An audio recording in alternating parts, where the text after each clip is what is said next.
অত্যন্ত দুর্ভাগ্যজনক যে ভারতীয় সেনাবাহিনী এবং একটা তিনটে সেনার কোঅর্ডিনেশনে আধুনিক যুদ্ধে একটা বড় মাইলস্টোন বলতে পারেন যে অপারেশন সিঁদুর আমাদের অ্যাচিভ করেছে, যার পরে ভারতীয় মানে অস্ত্রে আজকে দেখুন ভারতীয় অস্ত্রের বিক্রি বেড়ে গেছে সারা বিশ্ব বাজারে।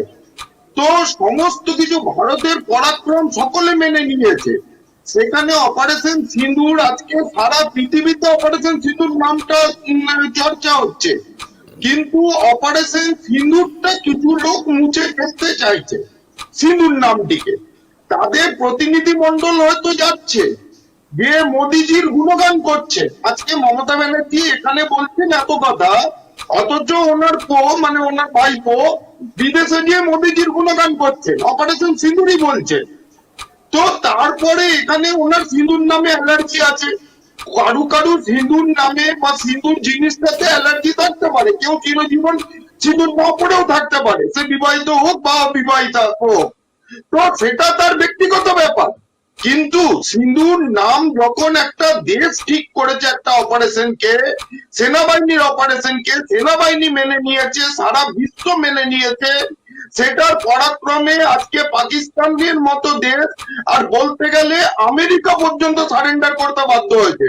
কারণ এতদিনে নিশ্চয়ই আপনিও জেনে গেছেন যে ওই নূর খান এয়ারবেসে কি ছিল, আমেরিকার অস্ত্র সেখানে লুকোনো ছিল, তার জন্য আমেরিকা পর্যন্ত সারেন্ডার করতে বলতে গেলে বাধ্য হয়েছে। তো পাকিস্তানের দিনে 20টা করে ভূমিকম্প হচ্ছে, নিউক্লিয়ার বোমে তাদের ভেতরে ভেতরে পাচ্ছে। এইরকম একটা সাকসেসফুল অপারেশনের পরে যেখানে পাকিস্তানকে আমরা গুঁড়িয়ে দিয়েছি, আজকে সেনাবাহিনীকে আমরা সেনাবাহিনী এবং সরকারকে অভিনন্দন জানাবো, এবং যে নামটা সেনাবাহিনী সরকার মিলিতভাবে দিয়েছে, আজকে যদি অপারেশন বজ্র নাম হয়, অপারেশন পরাক্রম নাম হয়, এইসব নামের আমরা বিভিন্ন অপারেশন দেখেছি, তো আমরা নামটাকে বিকৃত করব কেন? চিরকালই নাম বিকৃত করার একটা স্বভাব আমাদের, আমি বলতে বাধ্য হচ্ছি, আমাদের মাননীয় মুখ্যমন্ত্রী আছে। মাননীয় মুখ্যমন্ত্রী রামধনুকেও ভয় পান, উনি রংধনু বলেন, এরকম ভাবে বিকৃত করতে উনি ভালোবাসেন।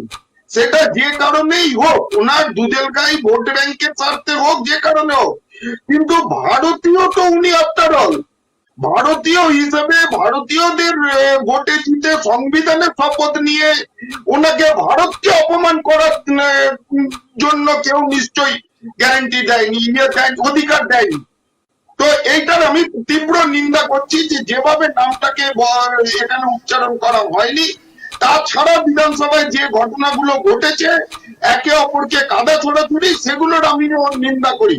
কেন বিরোধী দলনেতা এবং মুখ্যমন্ত্রীর মধ্যে শালীনতা বজায় থাকুক, এটাই গণতন্ত্রের কাম্য।